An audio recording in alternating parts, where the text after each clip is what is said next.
the content creator with force like Darth Vader. One path is the way that I'm taking, getting closer to God in a tight situation. Today we're coming at you with another video. This is from the book Cracking the Code 3rd edition. Just a few pages that I think is of significant importance that we're going to go over today. And this part is the demise of the American Constitutional Republic.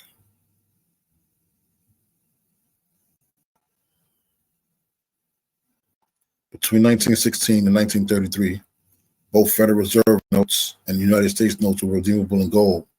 Gold and silver is the money of sovereigns for reasons such as, number one, gold and silver are substance, not pieces of paper with ink printed on them, and constitute portable allodial land titles, signifying absolute ownership and rights to property.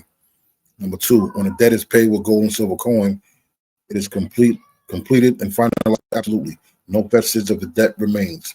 The creditor-debtor relationship is dissolved. In order to establish people as permanent debtors and thereby in perpetual legal incapacity and indentured servitude, it is essential to bar access to sovereignty, genuine law, title to substance, and freedom from indebtedness. This cannot occur if the money used for financial transactions in society is substantive, sound, not created by debt, and free of any compelled performance for using it. One can be ruled, exploited, and enslaved only if this free sovereign situation, gold and silver, is replaced with legal obligation to use debt notes belonging to one's creditors. One is then rendered a permanent debtor, barred from access to his lawful estate as a free sovereign being, and rendered obligated in perpetuity to the owner of the currency he uses in commercial transactions and the valuable considerations he tenders in contracts. It is clear that if someone buys things with property, Federal Reserve notes, that does not belong to him and pledges Federal Reserve notes as valuable consideration on contracts through which he benefits by receipt of goods and services or specific performance, he has forfeited all right to claim true ownership and standing in law, real rights and substantive law. Such a person is contractually obligated to the owner of the currency that he uses to buy, sell, trade, and carry on his commercial, financial life. This situation was brought about in America through a series of organized steps that have occurred unceasingly since the founding of the country. In essence, every law, act, and action instituted by those who would conquer, subjugate, and rule nations and make the people thereof slaves to be permanently fleeced, plundered, and exploited has been to bring about this very objective. The goal is to establish a new world order, securing complete conquest of the world. A few of the crucial milestones on this road to serfdom are: number one, the Civil War was prevented under the slavery issue in order to bring the U.S. under control of bankers.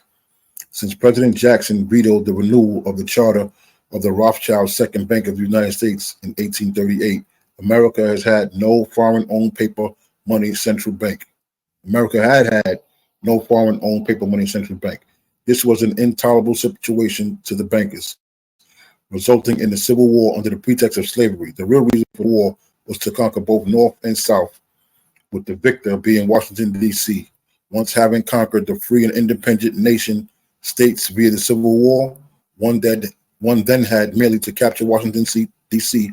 to tie up everything into one neat package. Number two, to centralize power whereby ironclad rulership could be exercised by one man in a jurisdiction owned by the financial powers. All that was required was for the president, as commander-in-chief of the military, to be established in a legal position to rule everything via executive orders, fiat dictatorship. If such is established in a jurisdiction of martial law rule when all law is suspended due to the emergency, then all that is required is to own the office of president. A crucial aspect of this occurred on March 27, 1861, when 7 Southern states walked out of Congress, leaving the entire legislative branch of government without quorum. The Congress of the Constitution was dissolved for inability to disband or reconvene. Lincoln issued an executive order in 1861 reconvening Congress at gunpoint in executive emergency martial law rule jurisdiction. Since that time, there has been no de jure Congress, and everything has functioned under color of law through executive order under authority of the war powers. In other words, emergency. In other words, law of necessity. The law of necessity means no law whatsoever, as per such maxims of law as. Necessity knows no law. The law forbidding killing is voided when done in self-defense. In time of war, laws are silence. And if you notice, every president that we've had is always declaring some sort of national emergency.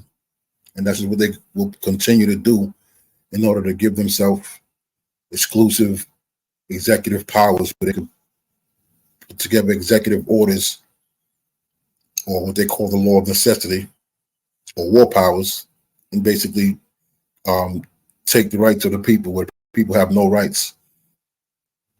And another good thing to do is to get yourself a law dictionary, Bouvier's Law Dictionary, or Black's Law Dictionary, and look up words that you don't understand. Don't go past, when you're reading and you come to a word that you don't understand, stop, look the word up, and then you will better be able to understand. You'll be able to understand better what you're reading. Number 3, to establish the underlying debt of the government to the bankers, to create corporate entities that are legally subject to the jurisdiction in which they exist, and to create the jurisdiction itself correctly. The so-called fraudulent and unratified 14th Amendment was proclaimed as passed in 1868.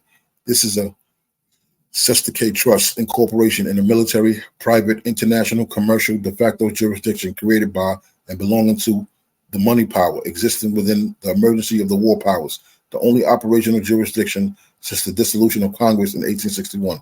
Through the 14th Amendment, an artificial person corporate entity franchise entitled Citizen of the United States was born into private corporate limited liability. Section 4 of the 14th Amendment states, the validity of the public debt of the United States to the bankers shall not be questioned. Number 4, within the above referenced private jurisdiction of the international bankers, the private and foreign-owned Congress formed the corporation, commercial agency, and government for the District of Columbia on February 21st, 1871, Chapter 62, 16 Stat 419. This corporation was reorganized June 11th, 1878, Chapter 180, 20 Stat 102, and renamed United States Government. This corporation privately trademarked the names United States, U.S., U.S.A. USA, and America. Number 5, in 1912, when the bonds that were floating the U.S. government owned by the bankers came due and the bankers refused to refinance the debt, the colorable martial law rule Congress was compelled to pass the Federal Reserve Act of 1913. This act surrendered, redelegated, exclusively delegated constitutional authority to create, control, and manage the entire money supply of the United States to a handful of private, mostly foreign bankers. This placed exclusive creation and control of the money within the private, commercial, foreign, and military jurisdiction of 1861 and corporate limited liability. Number 6, through paying interest to the Federal Reserve Corporation in gold, the United States Treasury became progressively depleted of its gold. America's gold certificates, coin, and bullion were continually shipped off to the coffers of various European banks and power elite. In 1933, when the Treasury was drained and the debt was larger than ever, a financial condition known as insolvency, Roosevelt proclaimed the bankruptcy of the United States. Every 14th Amendment citizen of the United States was pledged as an asset to finance the Chapter 11 reorganization expenses and pay interest in perpetuity to the creditors, Federal Reserve bankers, on the national debt, which shall not be questioned. Perpetuity means forever. With the government's bankruptcy, law became public policy. In other words, Federal Reserve reinsurance policy. Now operating exclusively within the jurisdiction of corporate limited liability insurance, the Federal Reserve has switched its requirements 180 degrees and foreclosed the possibility to pay interest in gold, requiring payments on the debt and reorganization to be made with Federal Reserve notes. Ownership of gold by the bankrupted conquered citizens made into the enemy by the Mandatory Act of March 9, 1933 was made illegal, and the bankers set about confiscating as much of the private gold as possible that had not already been shipped to the European Federal Reserve banks as interest payments on the Federal Reserve notes printed into circulation. After 1933, Federal Reserve notes became increasingly unbacked until Nixon closed the silver window and removed the final vesting backing in 1968. By being duped into functioning as a citizen of the United States, everyone was foreclosed from access to genuine law, substance, sovereignty, real law, and constitutional due process. Confined to operating in law and commerce, the bankers, private, commercial, military, limited liability jurisdiction. American survival came to depend on acting as if they were citizens of the United States and inseparably united with and bound to their all capital letters name. This is the core of the con. It revolves around the meaning and significance of the words used and the processes involving them, especially the name. A few crucial facts concerning the names are: in law, every word, letter, punctuation, and capitalization utilized in legal documents and proceedings has legal import and significance. Law means the rules revolving around the use of deadly force. The ultimate legal consequence of every word used in law is life and death. This fact imparts to law its unique importance. Law is not simply another academic pursuit, but a field bearing on one's very survival. Hence this manual. Number 2, your name is a flag per the law of the flag, proclaiming your rights, standing in law, applicable law, and jurisdiction. When set forth in upper and lowercase letters, in accordance with the established rules of English grammar, your name is called a true name. In law, such a name signifies the real you, the living flesh and blood, sentient being with free will and unbounded spiritual dimension, absolute unalienable rights, full standing in law, and access to the substance and content of genuine law. When set forth in all capital letters, both law and English grammar mandate that such an assemblage of letters be considered something entirely different than your true name and all the content that your true name signifies.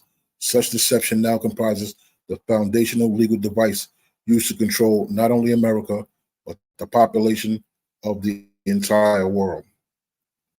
This is from the book Cracking the Code, 3rd edition. This book is online, so you should have no problem looking for this book and finding it. Download it, make sure you read it. And you want to like, share, and subscribe, people, to the channel. We're going to keep coming back and giving you this significant information that's definitely needed. And like I said, the best thing that you could do if you don't understand the words, stop, take your time, grab a dictionary, go look up the words. Be peaceful, stay blessed, and pray to pass the Lord's test. I'm out.